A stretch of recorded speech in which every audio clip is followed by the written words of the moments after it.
बांदा नवरात्रि का पावन पर्व पूरे देश में धूमधाम से मनाया जा रहा है। पूरा देश देवीमय हो गया है। यूपी के बुंदेलखंड के बांदा में मां विंध्यवासिनी के जयकारे वातावरण को भक्तिमय बना रही है। बुंदेलखंड के बांदा में द्वापर युग में स्थापित प्राचीन मंदिर विंध्यवासिनी दरबार में भक्तों का तांता लगा हुआ है। बांदा के खतरी पहाड़ में विराजमान मां विंध्यवासिनी देश की प्रमुख 108 शक्तिपीठों में से एक है और मान्यता है कि नवरात्र की अष्टमी को मां विंध्यवासिनी मिर्जापुर से आकर बांदा के इस पृथ्वी पर्वत में विराजमान रहती है।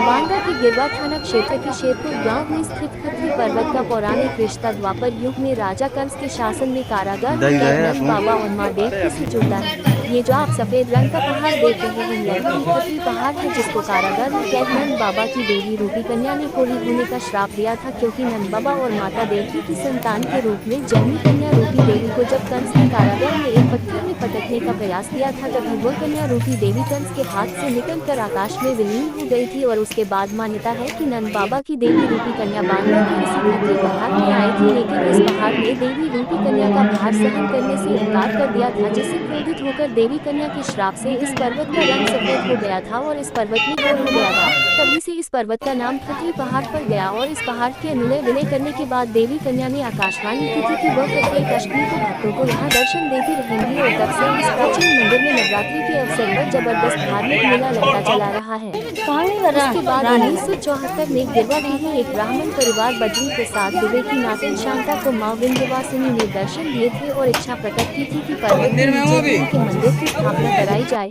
जिसके बाद पर्वत के नीचे भी मां विंध्यवासिनी की प्राण प्रतिष्ठा कराई गई थी। और मान्यता है कि मां विंध्यवासिनी इस मंदिर में भी विराजमान होकर अष्टमी के दिन भक्तों की मनोकामनाएं पूरी करती है। मंदिर संचालन समिति के सदस्य और पुजारी और इस मां के दरबार में आने वाले लाखों भक्तों का मानना है कि अष्टमी की मध्यरात्रि के बाद देवी मां की मूर्ति में एक विशेष चमक आ जाती है, जिससे मां विंध्यवासिनी के विराजमान हो जाने का अनुमान लगाया जाता है।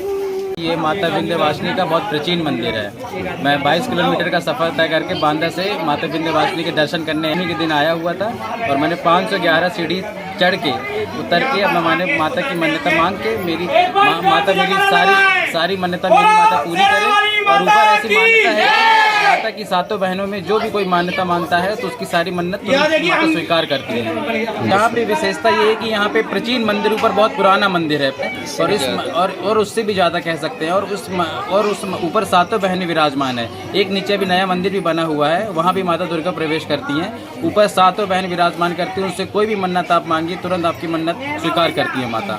कहना चाहेंगे मोहल्ले से आई हूँ, यहाँ माता जी के दरबार में आई। यहाँ आने सभी मनोकामनाएं पूर्ण होती हैं।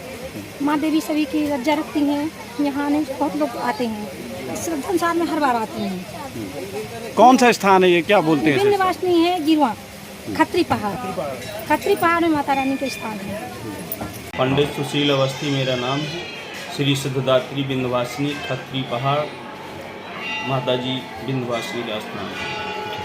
और क्या इतिहास है यहाँ का? यहाँ का इतिहास ये है कि पहले तो कंस ने जब योग माया को भगवान कृष्ण की पछाड़ना चाहा तो हाथ से छूट करके आकाश मार्ग मुड़ी और इसी पर्वत में आई। इसके पश्चात जब पर्वत में आई तो भार न सहन करने के कारण पर्वत हिलने लगा। तो माता जी ने पूछा तुम हिल क्यों रहे हो? तो पर्वत ने कहा कि मैं आपका भार नहीं सहन कर पा रहा।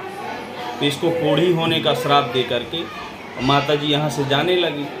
तो पर्वत ने कहा कि मेरा मोक्ष कैसे होगा? तो माता जी ने कहा कि मैं हर नवरात्रि में अष्टमी के दिन यहाँ आऊँगी और यहाँ सभी दर्शनार्थियों की मनोकामना पूर्ण करूँगी। गिरवा गांव में शांता नाम की लड़की थी, ननिहाल था उसका गिरवा और खपिया कला उसका गांव था।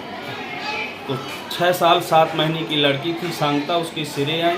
तो उस लड़की ने कहा कि मुझे अपने स्थान जाना है। तो लोगों ने सोचा कि अपने गांव के लिए कह रही, परंतु उसको माता जी आ गई और वहीं से वो भागती हुई इसी पर्वत में आई। और उसने फिर आकर के यहाँ सबसे बताया कि मैं विंध्यवासिनी हूँ, इस तरह की घटना वहाँ हो गई है और मेरा अब स्थान यहाँ बनना चाहिए। तो लोगों ने कहा ये पर्वत में स्थान बना है। तो माता जी ने कहा मेरा ये पर्वत भार नहीं सह पाता, मैं यहाँ सिर्फ अष्टमी के दिन नवरात्रि में आती हूँ और बाकी मैं नीचे रहूँगी, मेरा नीचे स्थान बनना चाहिए। उसी दिन उस लड़की ने अपना जगह बताई और शिलान्यास करवाया। और 31 मार्च 1974 को माता जी आई और 17 अक्टूबर 1974 को माता जी की यहाँ मंदिर बन के प्राण प्रतिष्ठा हो गई।